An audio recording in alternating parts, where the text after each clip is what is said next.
8h18, agora vamos falar de um assunto que está em pauta desde a manhã de terça-feira, porque a Polícia Federal deflagrou uma operação batizada Cianose para investigar supostas irregularidades na compra de 300 ventiladores pulmonares pelo Consórcio Nordeste durante a primeira onda da pandemia da Covid-19. Os valores dos desvios podem alcançar aí 49 milhões de reais. O governador da Bahia, o governador Rui Costa, que é do PT, ele é investigado, mas ele não foi alvo da operação. A compra envolve aí 5 milhões de reais destinados pelo governo do RN, aqui do Rio Grande do Norte, ao Consórcio Nordeste, para adquirir aqueles respiradores que seriam usados nas unidades hospitalares, mas os equipamentos comprados nunca foram entregues e nem o dinheiro até agora devolvido.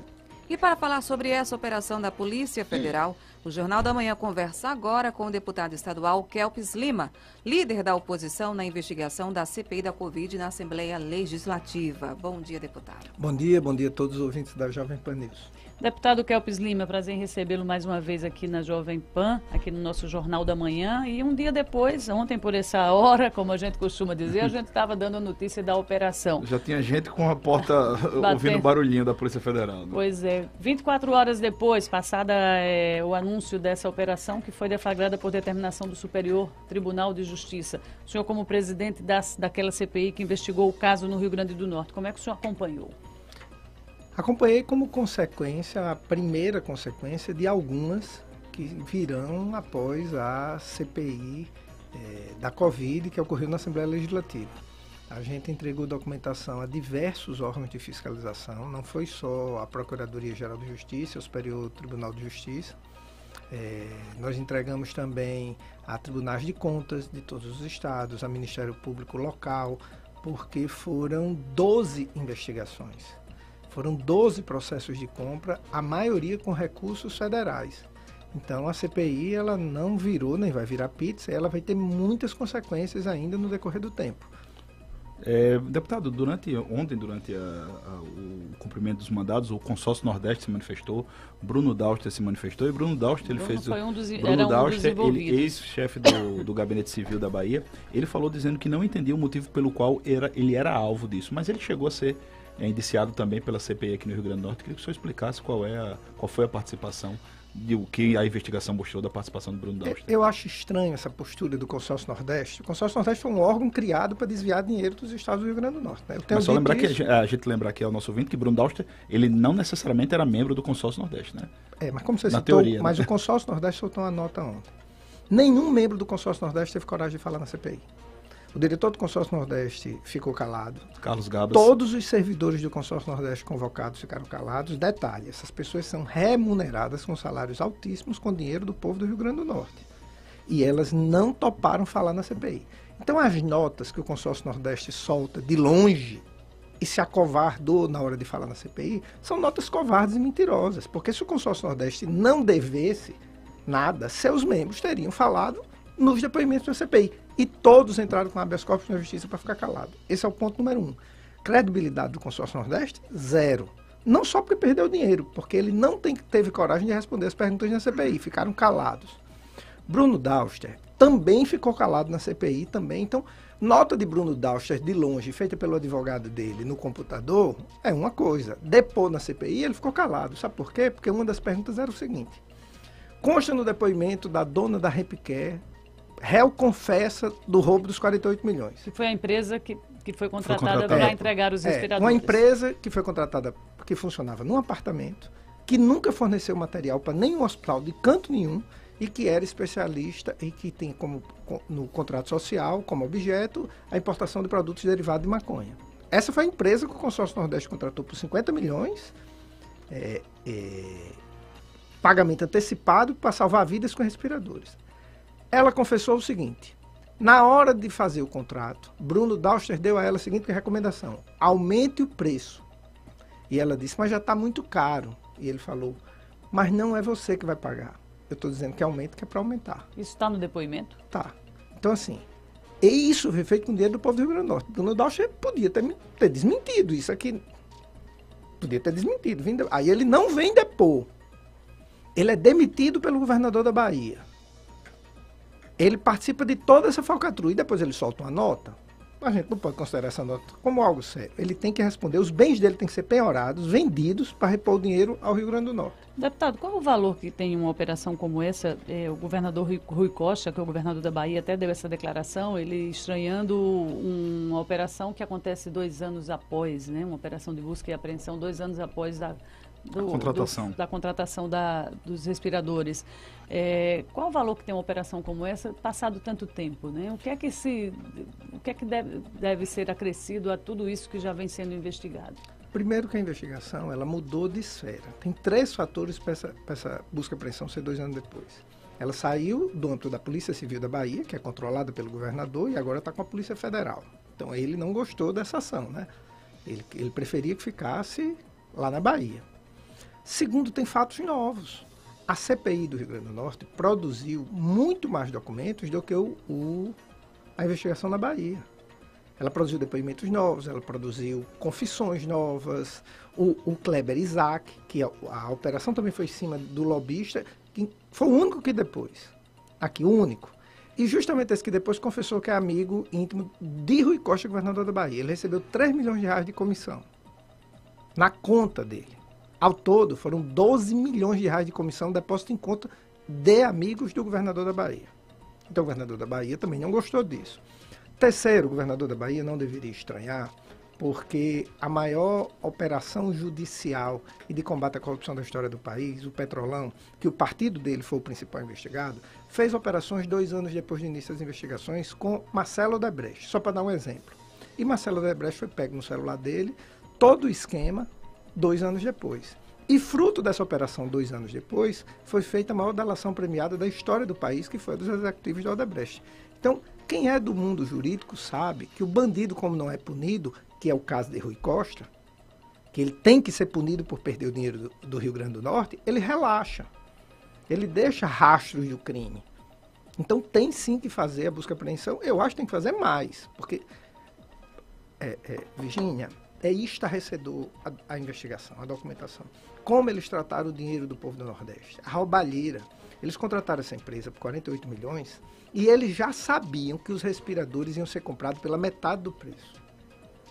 E esses 24 milhões era só para dividir de propina. Tirar o custo da nota, uma parte para o empresário, o resto para propina para amigos de Rui Costa. Quando eles contrataram a empresa de Araraquara, que é a cidade governada por Edinho do PT, que também é investigado. A empresa Biogel Energy, que faria a confecção, a construção dos respiradores. Né? Quem aparece em Araraquara para pedir comissão? O Kleber Isaac, amigo de Rui Costa, vai para Araraquara procurar esse empresário para pedir bola. Ele disse isso aqui quando foi ouvido, os senhores questionaram? O Kleber Isaac? Sim. Não, ele negou. Mas está lá em outros depoimentos. É porque várias documentações são sigilosas e ainda tem muita investigação, ainda tem muita coisa para fazer. Mas os senhores chegaram a indagar essa ida dele a Araraquara? Indagamos, ele disse que fez... esse Kleber Isaac, ele foi de uma cara de pau absurda. Ele disse o seguinte, que ele prestava consultoria para todas as partes envolvidas no processo. Ele prestava consultoria para a Rempcare, ele prestava consultoria para justificar as comissões que ele ganhava das empresas.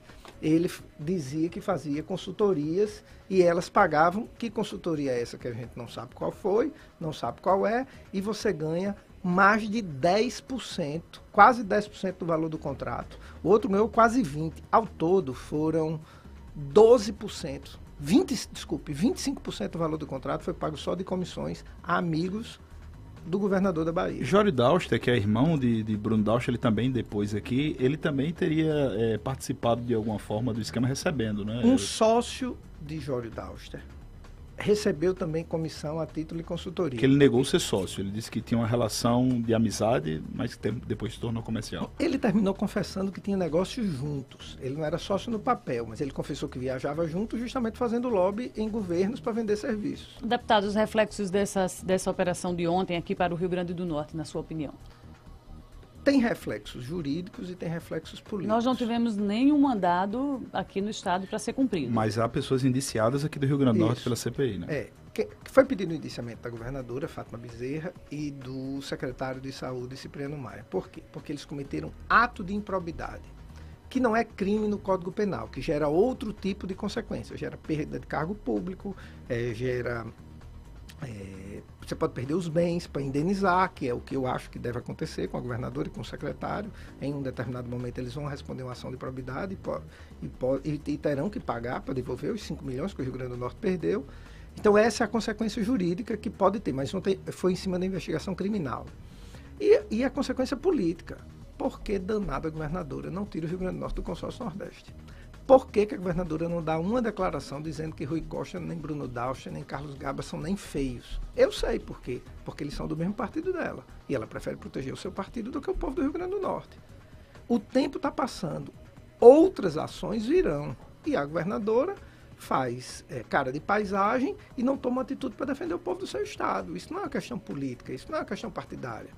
Na hora que você é governador, na hora que você tem a honraria de ser governador de um estado, o mínimo que você faz é proteger seu povo. E a governadora não quer proteger seu povo, ela prefere proteger os seus aliados partidários. Deputado, o senhor falou que essa CPI não vai acabar em pizza. Só que a gente está num ano eleitoral, que podem haver muitas mudanças, inclusive na Assembleia Legislativa e também no governo. Para o nosso ouvinte não ficar achando que fica por isso mesmo, o que é que acontece caso mude a bancada, caso mude o governador? Como é que fica esse processo? Ele vai acabar em nada porque houve mudança eleitoral ou vai continuar mesmo que tenha mudanças? Isso já está fora de controle de Assembleia e de governador.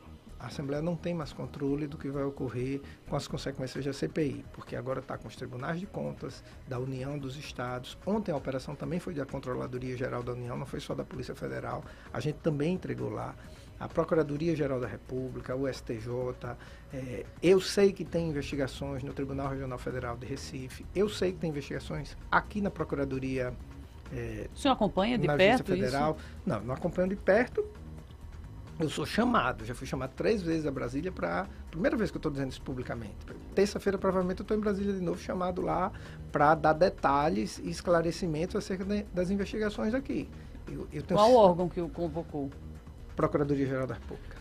Deputado Campos, além do consórcio Nordeste, a CPI da Covid aqui da Assembleia também tratou sobre outros contratos. Queria que o senhor desse fizesse um balanço sobre o que é que foi encontrado. Se eu não me engano, foram 3 contratos que tiveram irregularidades com apontamento de pessoas culpadas. Dos 12 contratos, 8 geraram indiciamentos, né? O secretário Cipriano Maia, que é um absurdo a governadora mantê-lo no cargo, ele foi indiciado em 8. Algumas dessas investigações, desses 8, 7 são recursos federais. Esses 7 estão na Justiça Federal. Como eles não envolvem diretamente a governadora, envolvem ela indiretamente, eles tramitam aqui em primeira instância, eles estão com procuradores federais aqui. Um deles já teve uma operação da Polícia Federal, porque as pessoas esquecem. Foi afastada a secretária de Junta Mauro de Saúde. Sobreira, ex-secretária de Junta. Essa foi afastada pelo governo, isso, né? Parece até... Eu vi entrevistas ontem da deputada Isolda Dantas, parece até que não teve operação da Polícia Federal aqui. Ela sepultou a CPI. Essa operação foi até em conjunto com a Controladoria... Sim, isso. a Controladoria Geral da União. Eles sepultaram a CPI da Arena das Dunas para tentar fazer um acordo com Rosalba e Mossoró e esquece que a CPI da Covid não houve esse tipo de acordo e nós tivemos algumas operações da Polícia Federal em cima de processos de compra do governo de Fátima.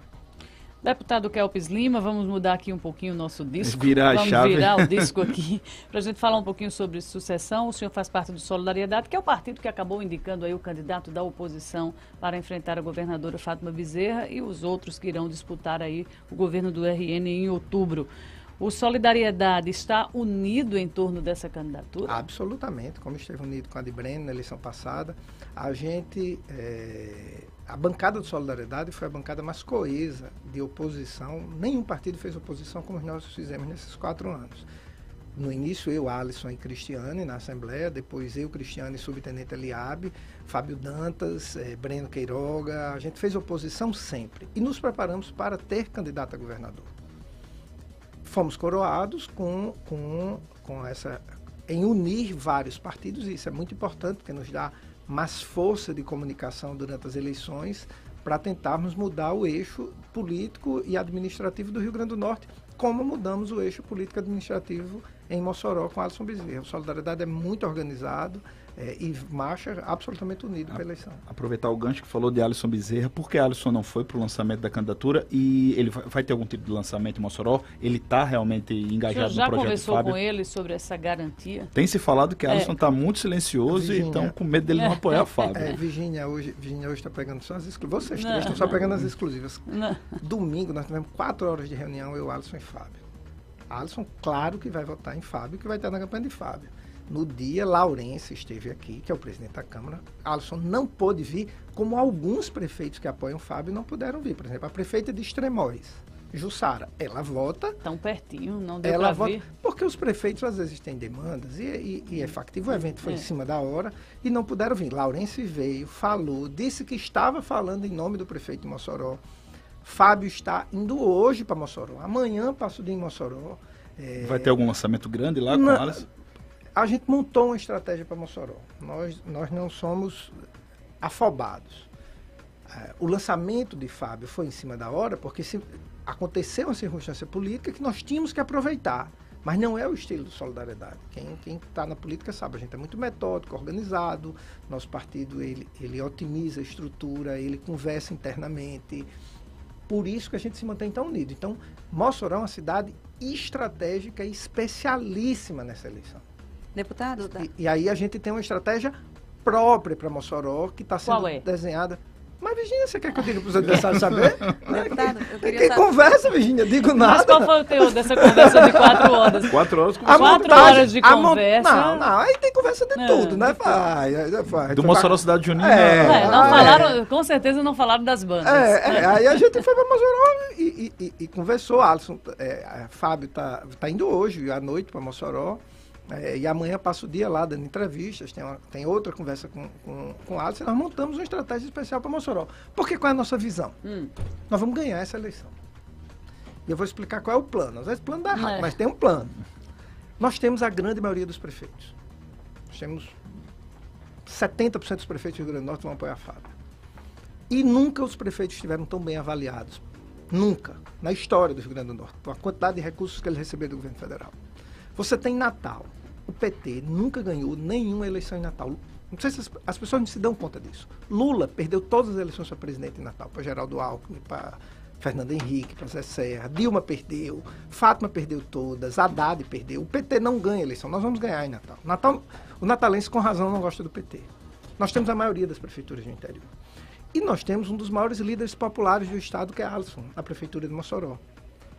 Então, a gente precisa montar essa estratégia com muita inteligência e com calma. E nós estamos em cima da hora. Então, a gente está montando o projeto, está organizando. Nosso partido é pequeno, a gente tem consciência disso. E aí a gente...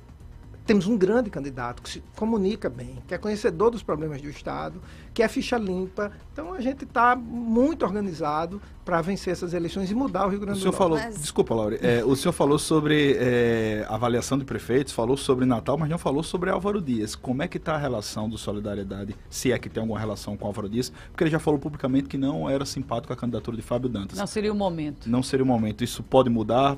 Tem alguma conversa nesse sentido? A gente espera que mude e nós vamos... Já conversou? O senhor defende o apoio do prefeito? Claro que eu defendo o apoio de qualquer um que venha apoiar Fábio legitimamente. Qualquer um. Veio apoiar legitimamente, não veio com acordo escuso, tá ok. E a gente quer o apoio do prefeito de Natal. Mas o prefeito de Natal não é candidato nas eleições desse ano e não sinalizou que vai apoiar a candidata do PT. Então vai ficar por conta do eleitor de Natal. O prefeito tem todo o direito de não participar da eleição caso queira. Se ele não quiser participar da eleição, não é problema nenhum, é o direito dele. Se ele quiser, nós vamos atrás dele. Agora, se ele não participar e o eleitor de Natal fizer o que fez a vida toda, nós ganhamos a eleição em Natal. Deputado, da última vez que o senhor esteve aqui no Jornal da Manhã, o senhor, quando foi questionado qual era o seu candidato, né, na questão da oposição ou não, que ainda estava naquela decisão, o senhor disse que o Solidariedade tinha um candidato que era Breno Queiroga. Isso. O que é que mudou para ser o nome de Fábio, tá, essa unanimidade entre Breno e Fábio? Fábio conseguiu um apoio de 5 partidos, quase a metade do tempo de TV. Isso mudou. Internamente, Fábio e Breno são 2 quadros respeitadíssimos. Breno vai fazer o plano de governo de Fábio. a troca de nomes não significou a troca de projetos. Que algumas pessoas estranharam essa firmeza antes de Breno Queiroga e depois se passou para Fábio Dantas e já houve o lançamento. Porque Fábio não tinha se colocado no jogo. Eu fui chamado a ser... As oposições, quando procuraram Solidariedade, o primeiro nome que eles queriam fosse candidato a governador era o meu nome. Seu nome chegou aí para aquela lista de 11? Não coloquei, então foram 12. Então são 12. Eu fui chamado para ser candidato a governador. Eu não posso ser candidato a governador nestas eleições. Por quê? Porque desestruturaria a nossa chapa de deputado federal. O partido precisa de um deputado federal.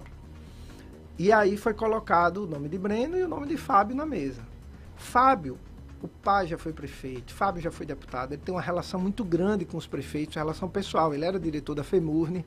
E aí, na hora que foi feita a consulta aos demais partidos, eles disseram, olha, Fábio, Breno é hiperqualificado, tanto é que vai participar diretamente, mas Fábio conseguiu juntar uma parcela significativa da oposição. E como para a gente internamente os dois são valorosos, os dois são amigos pessoais, meu.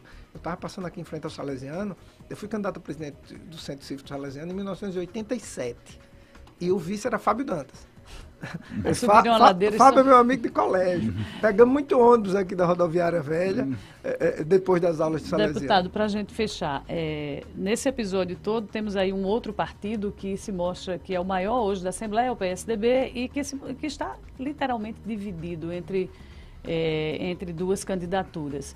O senhor, como do Solidariedade, deputado estadual, como é que o senhor vê o comportamento do PSDB nessas eleições? E queria que o senhor comentasse também o silêncio do presidente Ezequiel até esse momento. Ezequiel nos garantiu que o PSDB fica com Fábio Dantas. O senhor está com muitas garantias, agora tudo em off, né? A gente ainda não viu declarações públicas, né? Aí só quem pode declarar. Aí eu vou repetir Ezequiel. Só quem fala por Ezequiel é Ezequiel. O PSDB tem chance de ser vice-governador?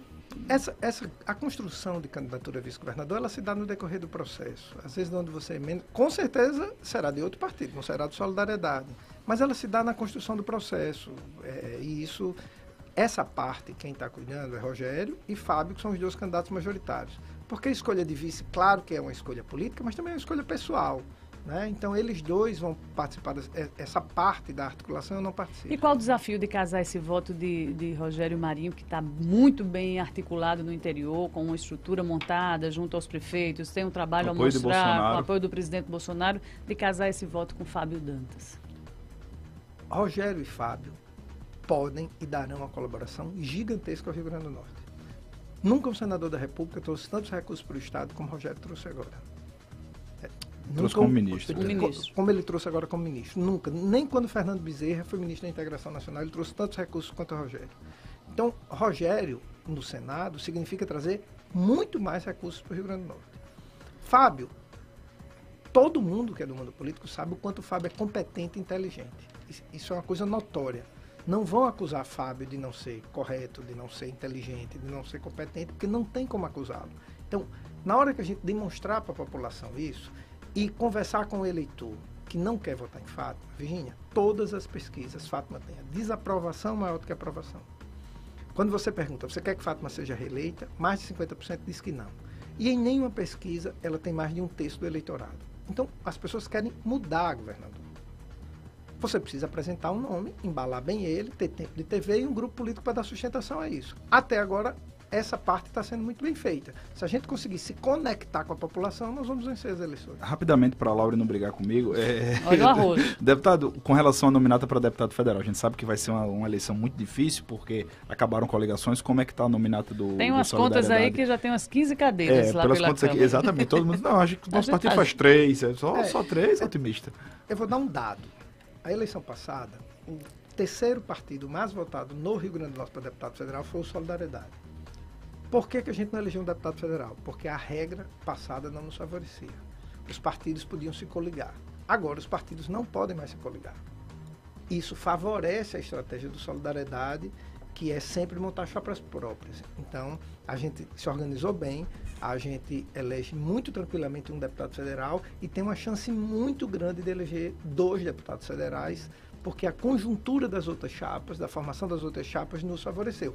Tem deputado federal com mandato que já está fora do jogo, porque ele não conseguiu montar chapa qualificada. Não, aí, que na minha opinião está fora do jogo, porque montou chapa ruim, passou a vida toda cuidando só dos votos e do patrimônio dele e da família, tem mais nenhum.